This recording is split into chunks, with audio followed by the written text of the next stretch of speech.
Welcome to the Global Discussion, discussions with creatives, leaders, and thinkers. Today, I'm joined by Fiona McEntee. You're very welcome to the podcast, Fiona. Let's begin by asking you to introduce yourself to our international audience today. Tell us a little bit about your journey and what you focused on.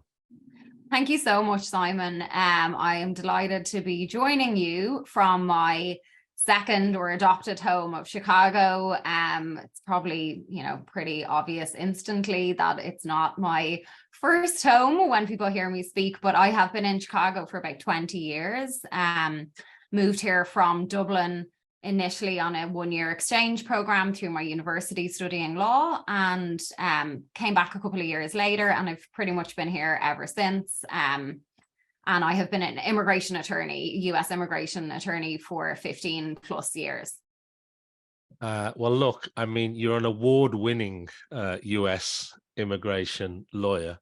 You took on some pretty big situations. You've appeared on CNN, BBC, RTE, the Irish national broadcaster, the New York Times, a number of times on CNBC. For some very specific type work. Could you maybe tell us a little bit about the type of work that you've really been involved in, and maybe get under the underground on that? Tell us a little bit about the implications of the work that you do, particularly when it comes to travel and immigration. Yeah, so I've been practicing, as I mentioned, for my career, which has been over 15 years. But I think, my role fundamentally changed during the previous administration that came into the US.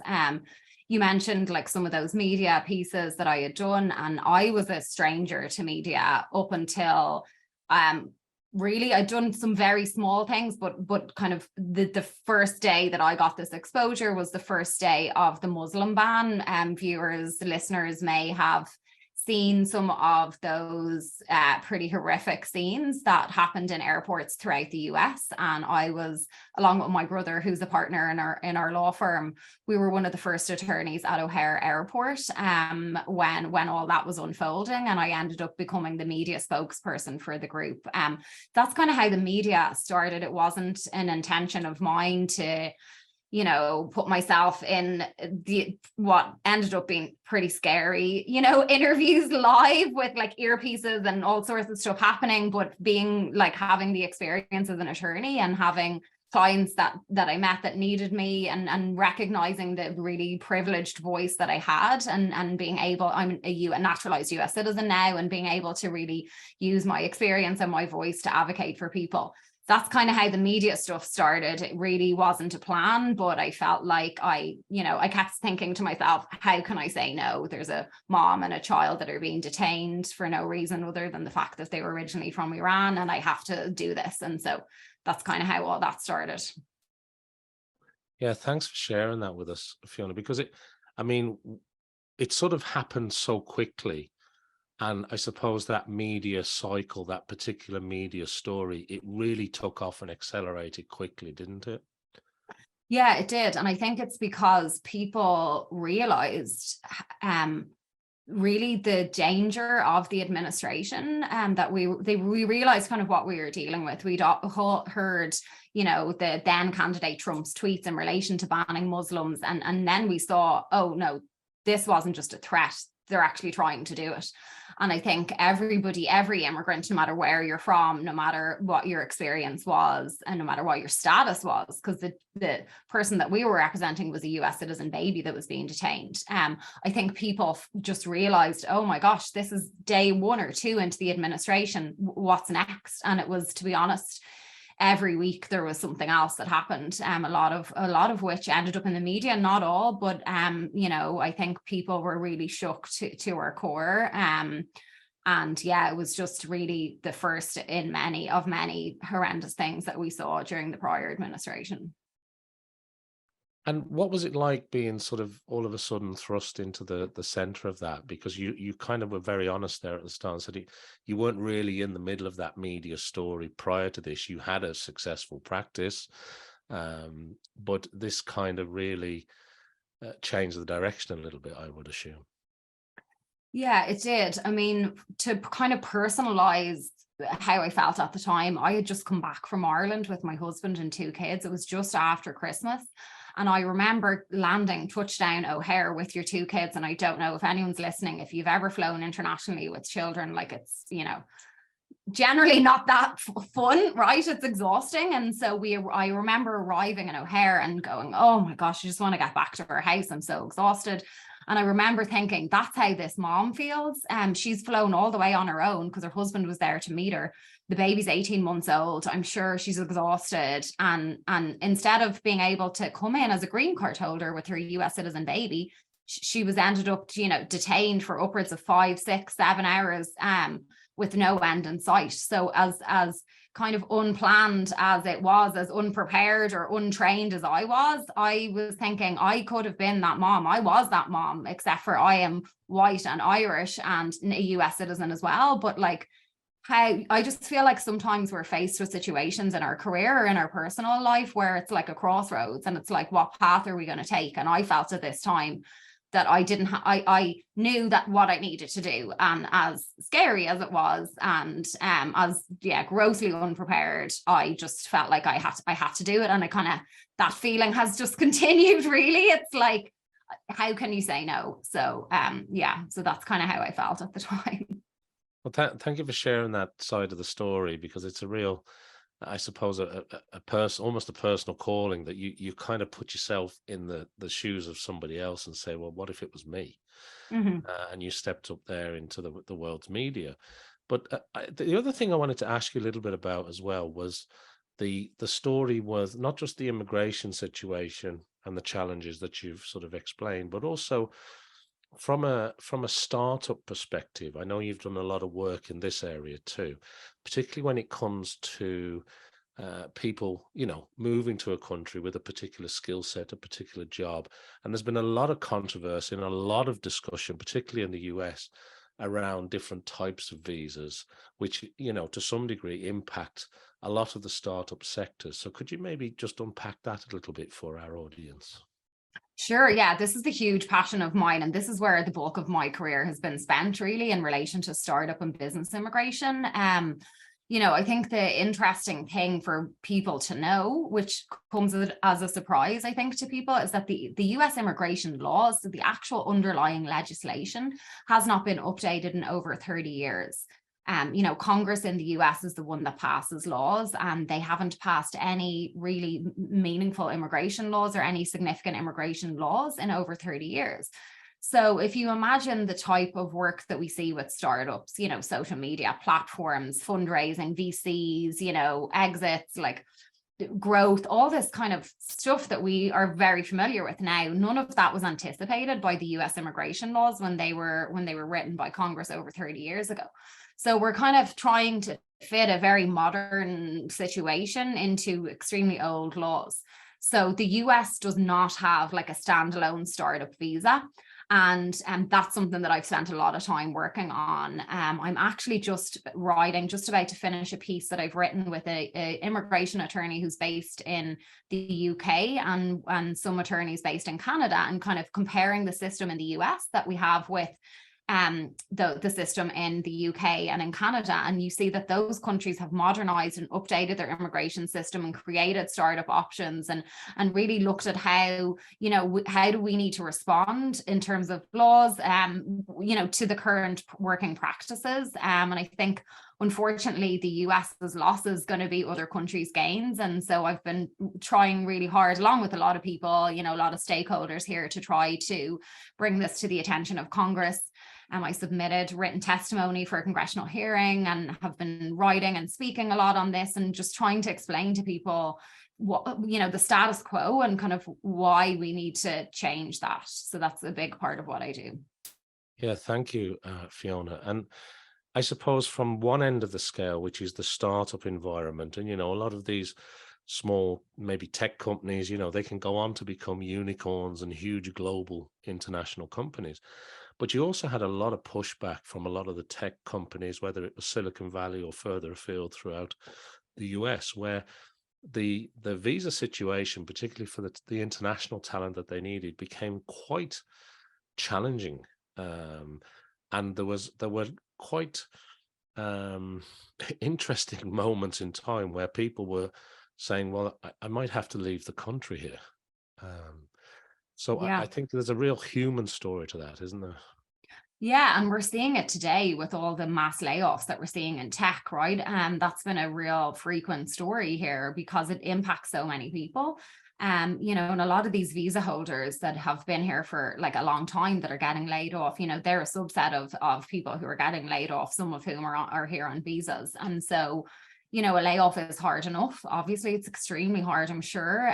But in addition to the immigration consequences of a layoff, you know, some people have been here for many years, have US citizen children, or, you know, working. And then if they get laid off, you know, depending on their situation, they may have 60 days to get a new job or might have to leave the US. And so, you know, that's been in the news a lot as well. It's like, what are the options for these people? And, you know, America does have a need for talent, especially in tech, but not exclusively. But there's like a big gap in the skill sets here in the US. And so you do find that skilled immigrants coming in and lots of these different fields really add a lot to the environment. And it's like how they've been paying taxes, contributing so much. And so, but then if they get laid off, you know, it's like the clock has started to tick for them. And that's been a big story that we're seeing, and the kind of human impact of those mass layoffs from an immigration point of view.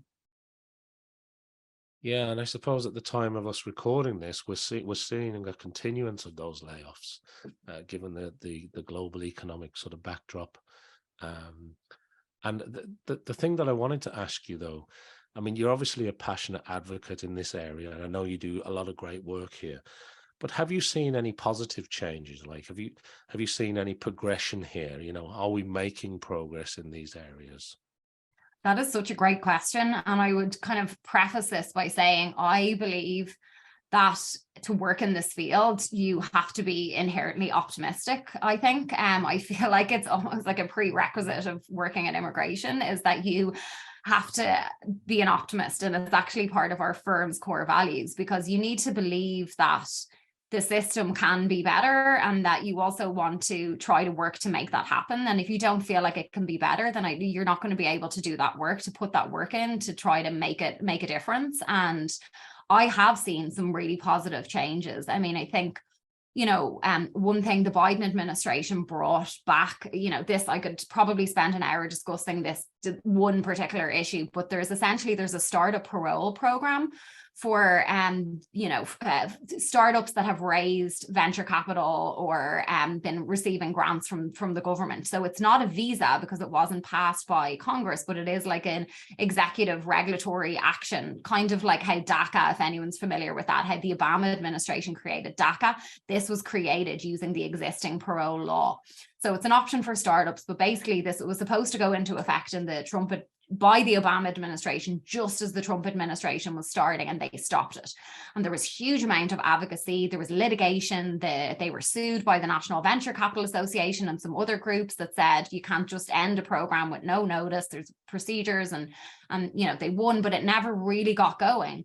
The Biden administration brought that back. And that was based on, I think, because of a lot of advocacy, you know, with stakeholders who, and really like brave clients that were like, you know, talking about their experience, people who brought the lawsuits. I think all throughout, like DACA, if you're like, you know, that kind of the dreamers, while we don't have Congress hasn't passed a law, you know, the Supreme Court case essentially found that the Trump administration failed to take into account the impact that these people were having in terms of like employers, and a lot of the big tech companies joined in and wrote briefs in support of DACA. So I really believe that we have seen some positive changes. I'm excited about more to come. And I think that we're not just shouting into the void, that we can be chipping away and creating like positive changes. And I also think it's like, you know, I've written a children's book on immigration called Our American Dream, and that is so important to me. So it's like, how are we influencing and discussing immigration with this next generation, you know, so that we don't get to a point where you're able to think of immigrants as like subhuman, you know, that you can rip children away from them at the border. And I think it all starts, honestly, with, you know, talking to kids about immigration and the fact that immigrants are among us, right? They're our teachers, our neighbors, our friends.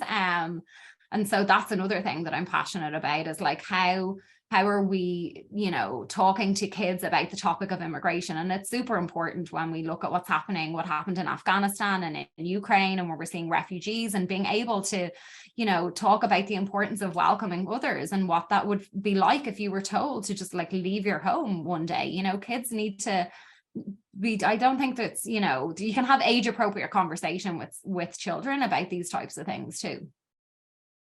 Yeah, it's a huge, complex topic, Fiona. And, you know, regardless of your political persuasions or whichever country you're in, there's the borders, there's the immigration rules, there's the business rules, there's the human story and the human consequences, and administrations come and go all over the world. But it's not straightforward. It is a huge, complex issue. And I suppose the thing that I'm thinking about the most when it comes to this is the impact of, I suppose, the pandemic. You've mentioned things like, I don't want to sort of not reflect on what you've said in terms of, you know, there's a war going on at the moment, you know, there's huge atrocities taking place around the world in various sectors of the world.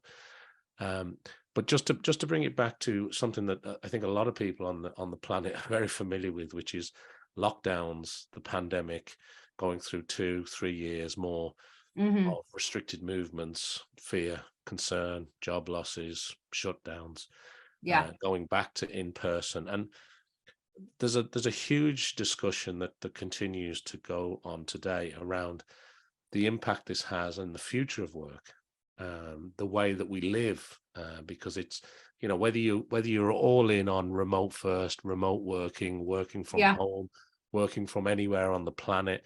We've seen a lot of digital nomads and countries coming out with specific visas to support people. Whether you're in the hybrid camp, which is, I'll take a little from column A, a little from column B, or whether you're in the, I want to get back into the office world. But from your perspective as an immigration lawyer and somebody that's passionate about the startup immigration scene in particular, has that fundamentally changed the argument from your perspective? Because it doesn't feel like we're going back to the way it was pre-pandemic. And the rules, the laws, the immigration, as you were saying, some of this stuff hasn't been touched in 30 years, 3 decades. Yeah. I think, you know, I don't know if it's irony or I'm not sure what word to use, but we're talking over Zoom right now, that was founded by a Chinese immigrant to the US, you know, and I think that we're constantly seeing how immigrants can bring this like innovative ideas to the future of work as well. You know, we're seeing these amazing ideas that can help really transform how we're working, how we're communicating. So I just wanted to acknowledge that. When we talk about these immigrant success stories and startups, you know, this is a perfect example of one. I think that there always will be the need for like in-person stuff. I think we fully embrace hybrid here. We have people working remotely and then in office some days, because unfortunately the government still requires like paper filings. So I think that, you know, what we're seeing from our clients that maybe we work with a lot of startups that are based outside the US and Ireland, the UK and Europe, and are, you know, expanding into the US as well. You know, there was definitely a big lull for a time period over the pandemic. Embassies were shut down, consulates, there were travel bans, you know, there was all sorts of things going on, and obviously concern about traveling and you know, vaccinations. And also there's so many immigrants were involved in the vaccine as well.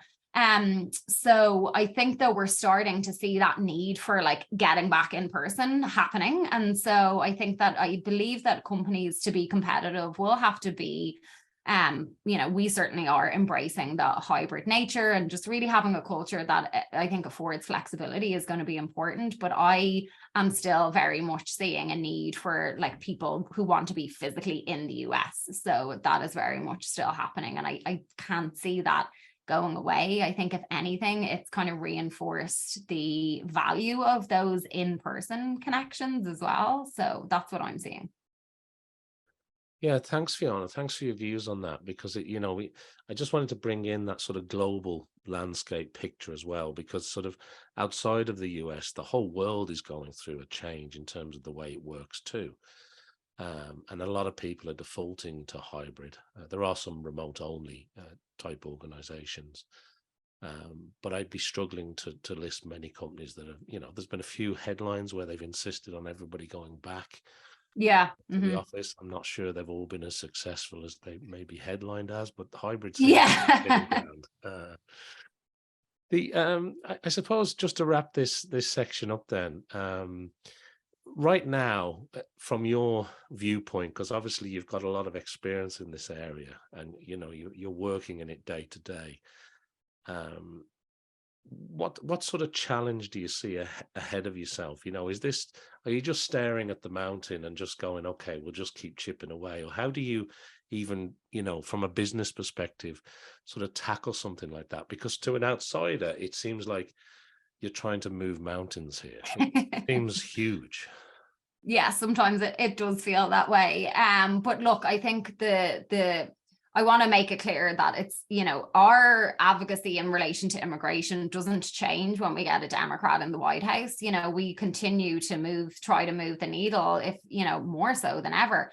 But the good thing is that we do have a receptive audience in the White House that appreciates immigration. And so, I've actually been, in a position to have meetings with members of the White House and members of the Department of Homeland Security in relation to startup immigration, talking about some of these things, talking about, I formed a coalition to work on some advocacy in relation to the startup parole that I mentioned, where we put together a series of recommendations and submitted a letter to Secretary Mayorkas. So, I'm a firm believer in, with work, picking something that you're passionate about and like creatively thinking of ways that you can chip away at that.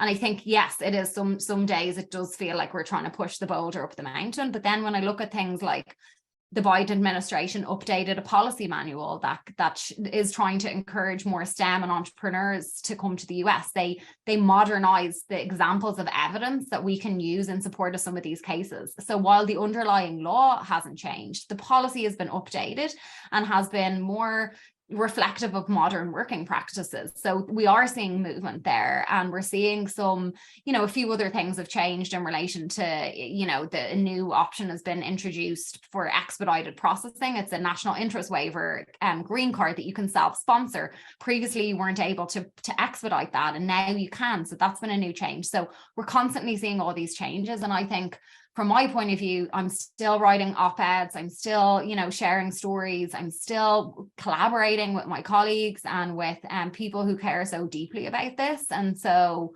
I think it on the one hand, yes, there is a lot to do, but on the other hand, we have succeeded in many things, and it is encouraging and it's inspiring. And I think, my motto is that life is too short to hate your job or to not fully love it, right? And I think it's those types of like achievements and this collaboration, and my team is amazing and they're all so supportive. And so, that's kind of what keeps us going as we're trying to push that boulder up the mountain. Yeah, thank you for sharing that, Fiona. The other thing, just to change gear maybe slightly as well, you're sort of giving back, because I know you do some mentoring. I know you're involved in some Chicago incubator, and I also want you to maybe just tell us a little bit more about the book, because you kind of mentioned it earlier, and I don't want to skip over that. So the process of that, how did you find that?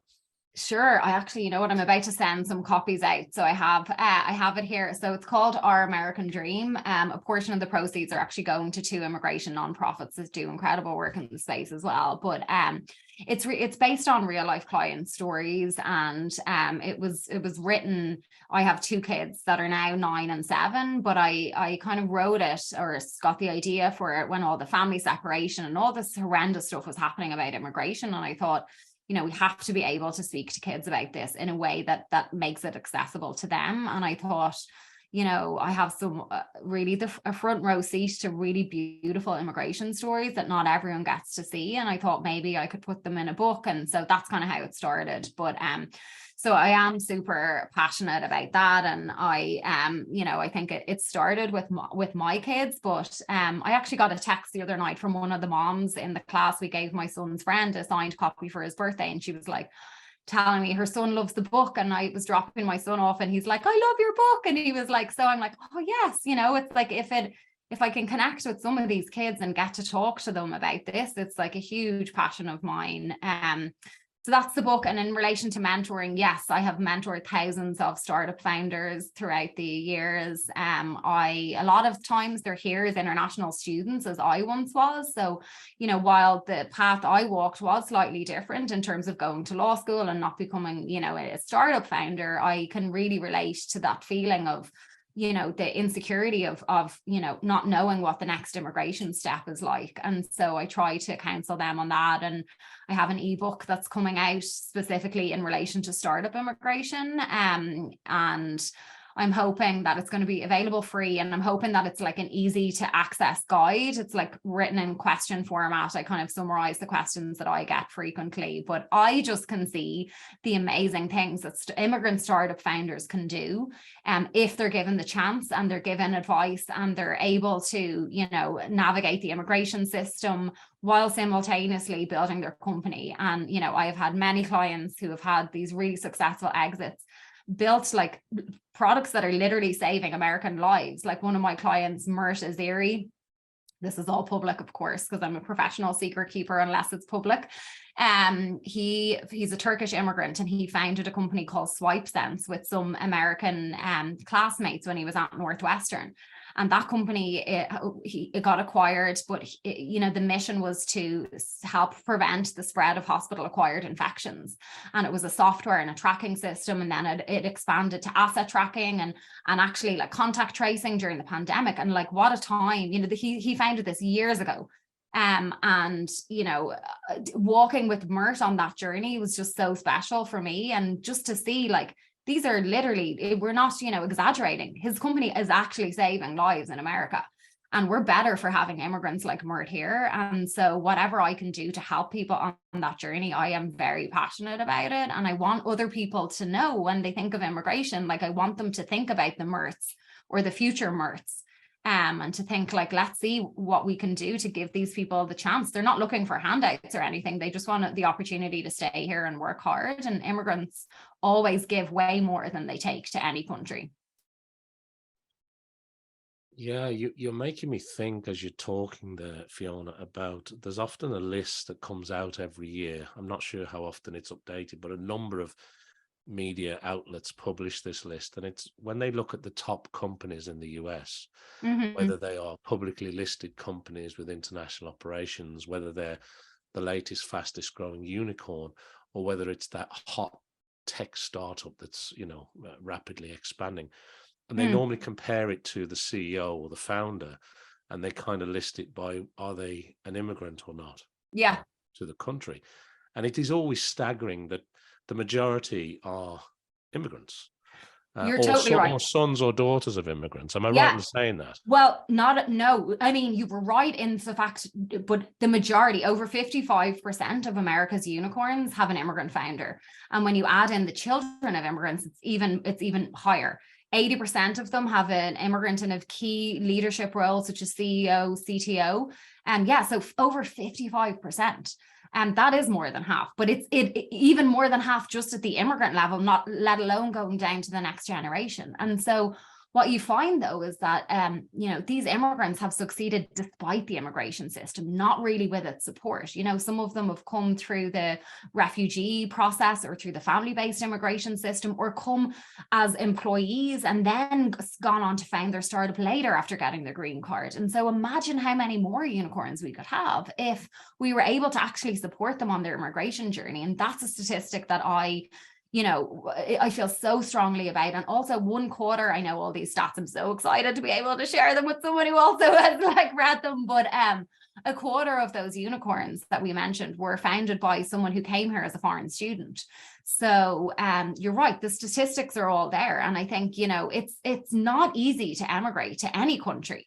That is not an easy thing to do. There's a lot of things to navigate. And so I think that immigrants in general are extremely entrepreneurial, whether they're setting up, where startups that ultimately go on to become unicorns, or whether they're what they call here the mom and pop business, the local small to medium sized businesses. They're the backbone of the economy. So Yes, absolutely. All the statistics show how much immigrants can bring to the US. And I'd be happy to share, there's a link to that report if anyone's interested in seeing the cold hard data. And I can also share the link to my ebook. It should be available when this is out, so I can share that too.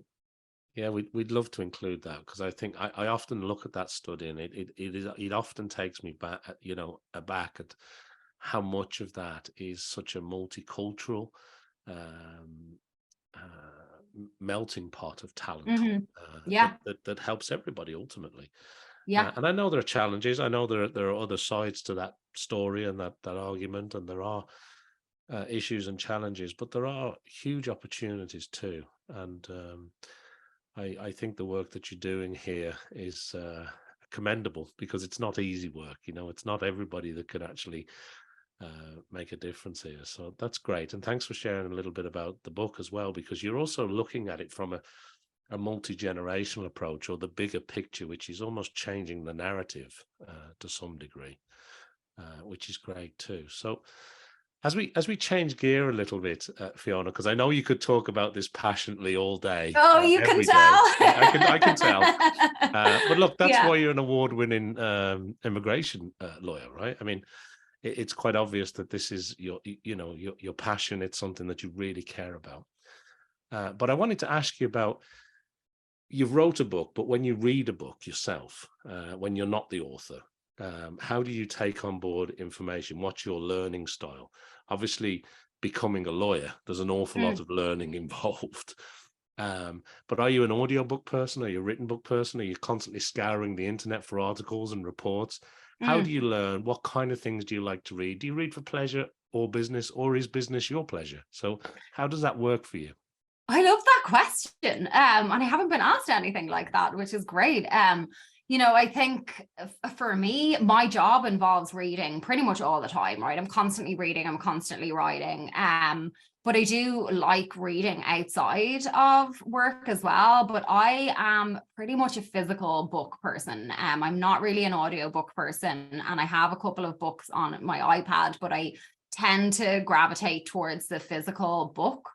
I'm kind of an underliner and a highlighter type person as well, which leads me back to my law school days. I think that a lot of lawyers are like, highlighters, and kind of maybe not, and not exclusive to lawyers, but that's the type of reader that I am. I mean, at any one time, I'm also, confession, a serial starter of books. So I have about 4 or 5 on the go at any one time.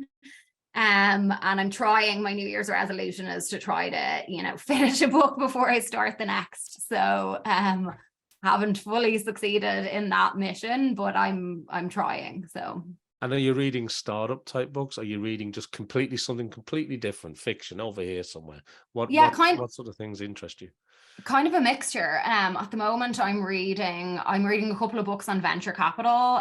So that's like business related. Because I'm very interested in that. I work with a lot of VCs in the job that I do, and that's something that I'm kind of interested in. I'm also actually reading a book about, it's called Signs. It's about signs that we get from our loved ones who have passed away. That's like a personal thing for me, because my cousin died of cancer a few years ago. And so that's like a personal book.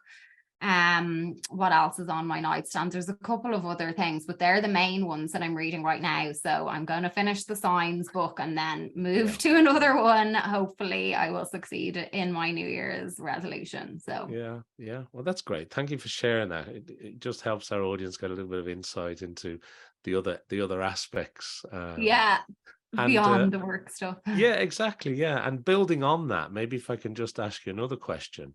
When you look back, whether it was, back to your studies or back to your childhood or something that happened to you recently, there must have been people along the way, along your journey, that you admire, or people that have inspired you, or maybe it's a particular character trait. When I throw that question at you, what springs to mind, Fiona? I would say, like, straight away, I want to mention my mum, right, as we would say at home.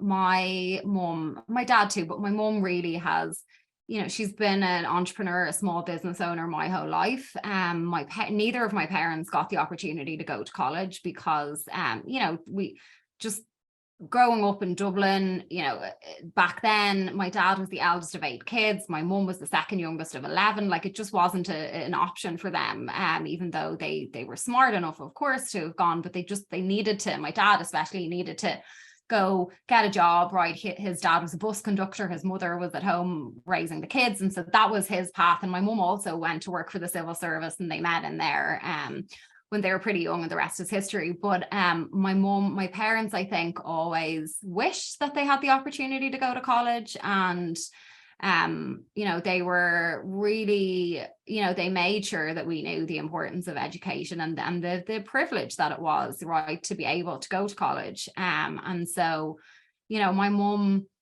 was an entrepreneur, and I think she broke some glass ceilings back in her day, telling me stories of like negotiating with like all men in terms of leases and things like this. And so she always really inspired me. And always made us feel like, you know, we could do whatever we wanted, and they supported us so much. And my brother also became a lawyer, the two of us. And it's kind of funny because studying law in Dublin, like a lot of my classmates were children of lawyers. And I don't think I'd ever even met a lawyer, you know, in my life. And so their dads or their mums as well, were judges and barristers. And you know, and for me, I don't think met a solicitor or barrister, certainly not a judge, until I met their parents. But you know, my peers never made us feel like we weren't like worthy enough to be studying there. But you know, I think that the legal industry in Ireland was kind of a lot like that, where it was family members and stuff like that. I think it's because the system, right, with the barristers and solicitors, it's hard in terms of like getting business. And so America always kind of seemed like it didn't really matter where you were from. And there's loads of people who are first generation college student. And so, but yeah, when I think of people who inspired me, it's definitely my parents, made us feel like the importance of education. And then just this idea that if you worked hard and were determined, that you could really achieve whatever you wanted. Yeah, I love that, Fiona. Thank you for sharing that with us. I have to ask though, so obviously your parents weren't lawyers, you know, you didn't seem to know any lawyers or barristers or solicitors. No. So how did you end up doing the degree? You know, how did you end up at university studying it then? You must have decided at some point for you and your brother to end up in law. Yeah, that is also a great question. And I would say I actually didn't really decide that. So what happened was I was, you know, not bragging, but I was very smart, and I got one of the highest points in Ireland in terms of like the leaving certificate. But so I kind of knew that I would have potentially have a lot of options, but I didn't really know what I wanted, because I liked science. I also liked languages and just liked a lot of different things. I liked business. And so my mom sent me to this like a career counselor, basically like an aptitude test. I went out to this person's house, spent a morning, a whole kind of after hours, basically doing all these aptitude tests before. So I probably like 16 or 17 before the, you know, you had to pick in the leaving cert, how it works in Ireland. So spent the day out there. He studied all these like, you know, aptitude and personality and all things like this. And he basically said to me, he actually said journalism. He said, I think you'd be, which is so ironic. He said, I think journalism would be great for you. He said, but he said, a lot of journalists have law degrees as primary degrees. And he, you know, cited like Mary McCallaghan and all these really famous Irish journalists who had the base law degree. He said, so what I think you should do is see if you can get enough points to study law. And then that could be like at post, you know, your bachelor's, you could then go in and do maybe a master's in media or in journalism. So I thought, you know what, that sounds like an okay idea. And so I felt like, you know, it was he was pretty clear that this is what I should do based on everything he had done. So that's how I ended up picking law. And you know, to say the intersection of both of those things is really massively what I do on a pretty regular basis. So he was right, I would say. So that's how I ended up. It wasn't like I met somebody and like thought, oh, I want to do that. Like I didn't even know what lawyers did or anything like that. So yeah, here I am. It's an incredible story from there to now running the McEntee Law Group in the US and all the work that we've been discussing. And your brother's in tow as well. It's an incredible story. So thanks. Yeah, I keep saying, anytime anyone asks me, I have to say I must find that person if I can remember who he was and thank him and tell him whatever happened, because I'm sure he'd like to know, and I still haven't done that. So this is a reminder that I need to do that and see if I can find him, because I'm sure he'd like to know if he was ever right about some of his kind of predictions or some of his advice. So I must remind myself. Yeah, and I think that journalistic sort of trait maybe that he pulled out from some of those tests, your sort of media it was sort of activated through that media stories we were talking about earlier, and some of the cases that you had to take up, and some of the stories that you had to really get into in a big way. I suppose you've got this cross section, haven't you, of the law and the media coming together, as is normally the case in big challenging situations. Yeah, and the media is a powerful advocacy tool, but it is that intersection of law, advocacy, media. And I just think, media is just a tool that we have in our toolbox that helps us to advocate sometimes for specific cases, but then other times for the system as a whole. Yeah, it's a great point. The other thing I want to ask you, Fiona, is you must have received some great advice. So obviously we've talked about one piece of advice, which is, maybe you should study law. I mean, that seemed like pretty good advice. Yeah. But when you look back and I ask you that question, has there been some advice that you really took to heart that stayed with you, whether it's business or in your personal life, that you think is really important? Or do you find yourself often sharing advice with people or with companies that you think is really important for our audience to know? I would say both, right? I think, and I think for me, I feel like I'm constantly getting advice still and giving advice, right? Both. I mean, I think to this day, I work with a group, lawyerists. They're like career coaches. I have an amazing coach there, Stephanie, who's the CEO. So I'm getting advice from her. I'm giving advice to my team and to other people. So I think it's constantly that dynamic is happening. But as far as actual, practical advice, one thing that I learned just before I opened up my firm, and everybody probably knows this now, but back then I was like, I'd never really heard of it. The concept of zero inbox. And that to me has been the cornerstone of my firm and how I operate, replying pretty much that day, getting them out, not using your inbox as a to-do list. And that is something that I really try to make sure that we do here in the firm. And it's something that we're known for, being responsive to our clients, because when clients are going through something, immigration is a huge milestone for people, and they need someone to be responsive, even if it's just acknowledging receipt, and saying, I need to look. No one's expecting you to be a massive encyclopedia at any second, or just be sitting there waiting for a very complex fact pattern, but people need to feel acknowledged and just that you're taking in their email. So that's something from a practical point of view. And then as far as giving advice, I do feel like I have a team that I try to lead, hopefully with grace and inspiration on a daily basis, and just talking to them. Like, I'm all constantly learning as well. I think that being humble, admitting your mistakes. I don't know everything, certainly not. I make mistakes. I think acknowledging them, and we can all learn from them together, in terms of no one teaches you how to be a leader of, we learn the law, but we don't necessarily know how to manage people or how to, there's constantly things that we're always learning. So I think being open to that and realizing that you're doing both, hopefully every day, learning, taking advice and giving it too. Yeah, I'm reminded of two things. Something you said earlier, which was, I like the written book and I like to write notes in it. And I got this vision of anybody getting a book after you've had it, and it's got the notes and the sticky notes in it and the arrows and the circles.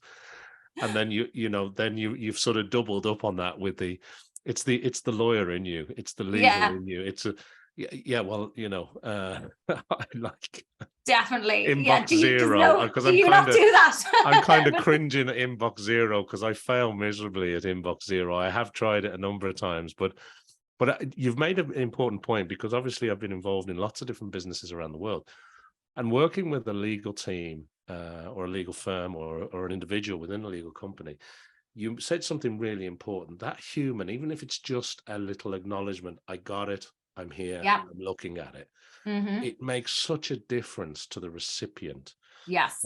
So I know I'm kind of teasing a little bit there about inbox zero. I wish I was as good as at doing that as you obviously are, but I think that there's something about the attention to detail, particularly when it comes to legal matters, Yeah. that really count. And it's that relationship and that human side. Of course, you've got the law, and the law is one thing. We touched Yeah. on media a little bit today as well, but that human element to it as well. And it's sometimes it's as simple as saying, yeah, they got that. They're working on that, you know, and it's really important, particularly in the work that you do, I suppose. Absolutely. And I think it boils down to having empathy for people, like putting yourself in their shoes. Because I've been on the client side of things with a lawyer too for various, matters. And so I know how it feels to be waiting for a reply. And then you're like, oh, did they get it? Did it go to spam? Did they whatever? And it's like, I don't think anybody would expect an immediate, very detailed, comprehensive reply, especially if it involves research or opinion or analysis or whatever. But just that acknowledgement. I heard you, I got your email, and I will get back to you. That is a critical piece of, I think it should be work that we, especially when you're dealing with pretty high stakes. So to that's a really important part of me and a part of our firm. And so, yeah, I love that. Thank you. And look, before we run out of time, I do want to ask you about the year ahead. So when you think about your business and what you're doing, because you've got a lot of moving parts all the time, mm-hmm. Do you work in 3 months, 6 months, 9 months, 12 months? How do you plan ahead? How does that work for you? And what are you hoping to achieve over the next 6, 12 months? Yeah, so we try to plan ahead in terms of normally a year ahead, in advance. So Ray, my brother, and I, who's another partner in the firm, as I mentioned, we have been working through Lawyerist to go to these kind of day, they happen periodically, but essentially we do a virtual retreat where we review the previous year, try to figure out priorities for the upcoming year, and then ideally review them on a quarterly basis. We have one of the things that we did in the firm that worked out so well is we established a leadership team. So it's not just me or Ray, there's a team of us. It involves, another attorney, the supervising case manager, marketing person, operations. And so we all get together and kind of go over projects, goals, things like that on a consistent basis. We meet every 2 weeks to kind of review those. And that has been really fundamental to us. Because I think when we started doing this, it was you set goals and then you don't really look at them till the end of the year. It's you're not probably going to meet your goals if you're not looking at them in that way. So ideally we're kind of goal setting, but then reviewing periodically. And yes, that's kind of how we work in terms of that. And I would say, what am I looking forward to? So the ebook should be out by the time this podcast is out. And so, that is, immigration for startups. So talking to, potential, readers of that about their immigration options, continuing to work on startup related immigration. We're doing some more with VCs and things like that as well in the startup community. We're also working on this global network in relation to one particular option, which is the H-1B cap exempt. So there's some other things going on with some groups in the Midwest. Global Detroit was spearheading that, and we went to DC with them. Some more stuff on that. So yeah, just a busy time ahead. I haven't really traveled as much over the past few years. I haven't gotten fully back into it, but I'm going to be speaking at some conferences this year for the first time really since the pandemic. So that should be fun, and hopefully take some time off as well over the year.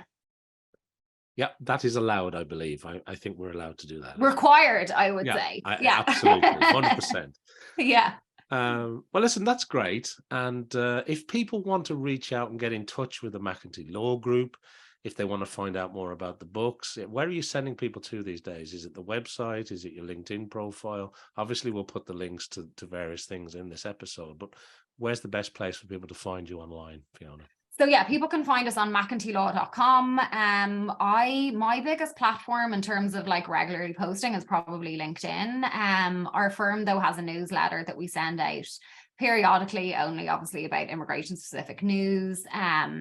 So I would say if you want to sign up for the newsletter, and then, you know, we try to be as accessible to clients as possible. So consultations can be booked online. You know, we do work with a lot of startups, and so we're trying to make sure that we're like having a modern approach to people contacting us as well. So we try to, you know, meet people where they're at in terms of that. So you don't have to pick up the phone to call us. You can communicate with us in other ways. And yeah, but for me personally, LinkedIn, don't know where Twitter will be in a while, but my handle on Twitter and Instagram is US Visa Lawyer, but my name on Fiona McEntee on LinkedIn, and I try to post, and I think that's where we connected on LinkedIn, and I love your LinkedIn posts. So yeah, I think originally we probably did connect on LinkedIn. Yeah, it's a you know, social media and those type of platforms, it's great for connecting with people around the world, and then relationships build, and you know, you end up talking to people about different things. But it is great. Yeah, and it obviously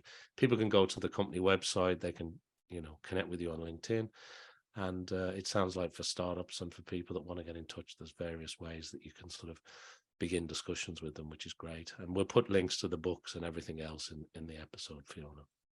Thank you so much. Yeah. Well, look. Is there anything else we need to touch on that I've missed, or have we covered everything? I don't think so. I just want to say thanks for the opportunity. I mean, I know sometimes people can stray away from discussing things related to immigration because it can be, you know, considered like too political or, you know, partisan. But I believe that, really sincerely believe that most people are actually a lot closer on this issue than we think. I mean, of course, there's extremist views, but I think for most people, once we can have like a discussion about some of these things, and it's sometimes a lack of just information and understanding about how the system works. And so again, probably going back to my optimism, I firmly believe that we can come to some resolution and some kind of solution in relation to some of these things. And I do think that people are, you know, can get a lot closer on these issues than maybe some people might be led to believe. So that's, again, my vote for coming together, kumbaya, and trying to get some, you know, compromise and resolution in relation to some immigration issues. But thanks for discussing it. I appreciate that you've given me this opportunity to share some of these things. Fiona, it's been great. Thanks so much for taking time. That brings us nicely to the end of this episode. And for sure, working together and working through these challenges is ultimately what it comes down to. But thank you for being on the Global Discussion. Thank you to everybody who's been watching or listening to this episode around the world. Make sure you like, follow, subscribe, do all the normal things you do with the podcast. We'd like the support. And I hope you join me back here for more discussions with creatives, leaders, and thinkers. So thank you very much, Fiona. It's been an absolute pleasure to catch up with you. Thank you. Take care.